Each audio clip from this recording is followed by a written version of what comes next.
Mi nombre es David Albores, soy estudiante de la Maestría en Gestión Integral del Riesgo de la Universidad UCENS. El día de hoy les voy a contar un poco acerca del entorno de las finanzas públicas en México, y esto está basado en los apuntes didácticos que son emitidos por la Auditoría Superior de la Federación en México.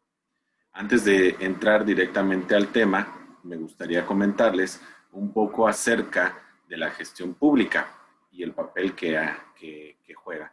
La gestión pública ha adquirido una nueva visión.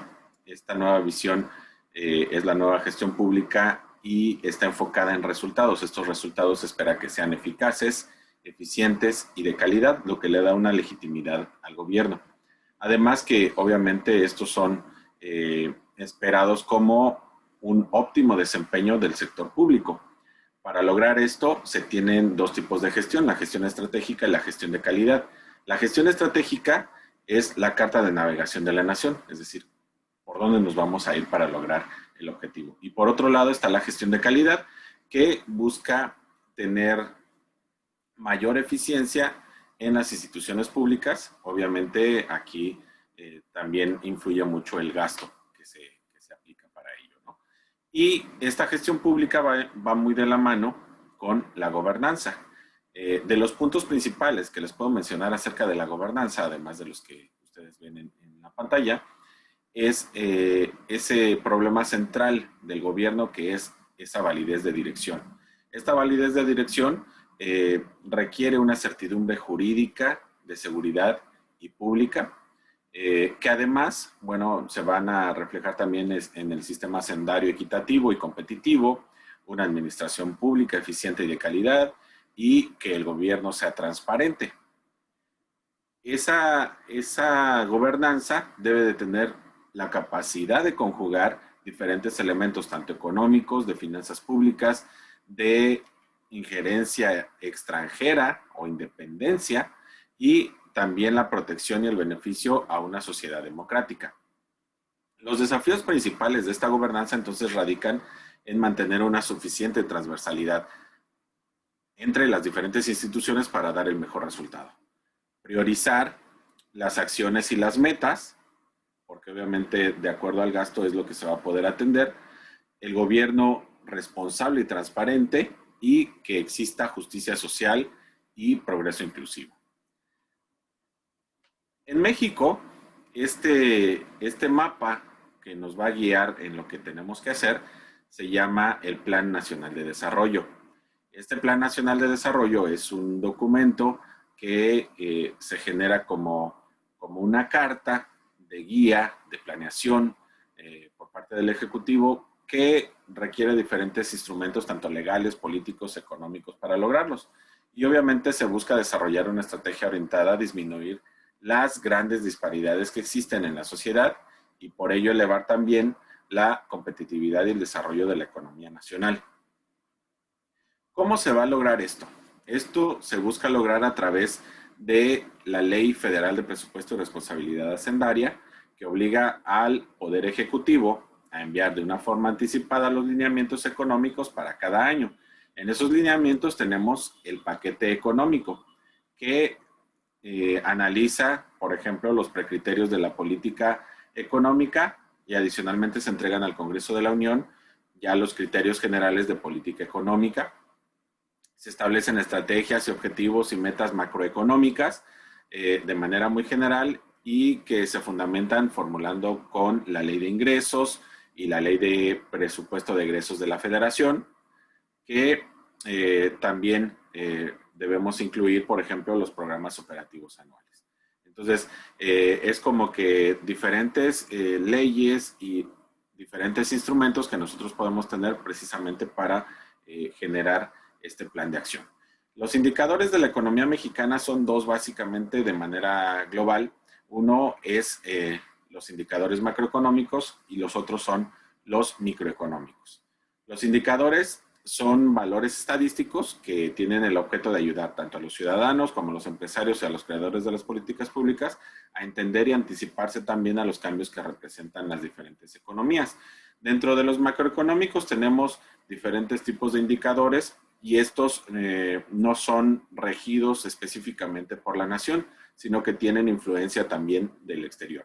Podemos tener, por ejemplo, el primero de ellos y uno de los más importantes es el Producto Interno Bruto, la inflación, que es un aumento sostenido del nivel general de los precios en una economía, el tipo de cambio, que es el precio de la moneda en términos de otra moneda, la tasa de interés, que es un indicador que refleja la valoración del costo, que implica la posesión de dinero producto de un crédito, y bueno, hay tasas de interés que son activas y otras que son pasivas, y los precios de ciertos productos que mueven a los mercados internacionales, como por ejemplo el precio de petróleo, que es uno de los principales indicadores aquí en México. También tenemos a los indicadores microeconómicos. Dentro de ellos están los indicadores sociales, como por ejemplo la pobreza, y que estos indicadores microeconómicos básicamente son los que se dan dentro de los hogares dentro de la nación. Y uno de los objetivos es que el gobierno pueda lograr mayor equidad y una redistribución de los recursos.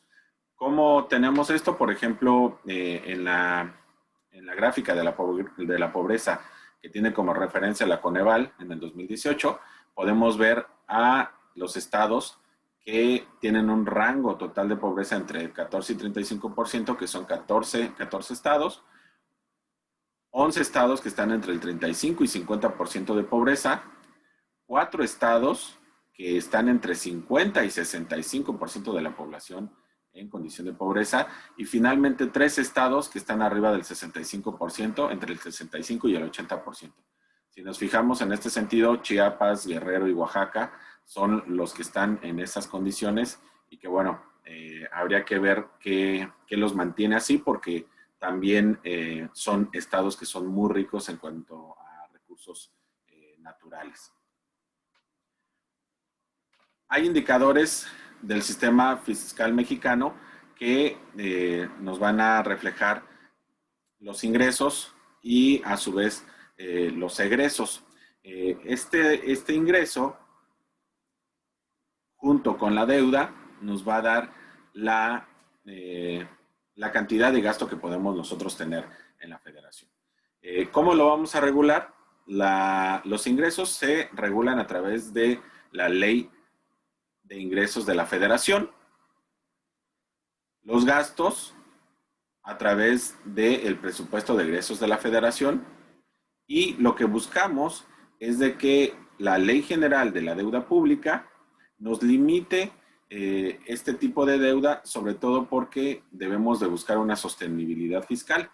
Recordemos también que la deuda que no se paga es una carga fiscal para las generaciones futuras. Entonces debemos de ser responsables con esto, y es importante ver o entrever que el panorama para México no es muy alentador. Al paso que vamos avanzando, se estima que en el 2030 la deuda sea mayor al 120% del Producto Interno Bruto anual, ¿no? Entonces es preocupante. Por otro lado, tenemos los precriterios de la política económica. Aquí tenemos 3 apartados principales. Uno es la economía al cierre del año anterior, que obviamente nos da una referencia de cómo vienen avanzando los diferentes indicadores de la economía, tanto nacional como internacional.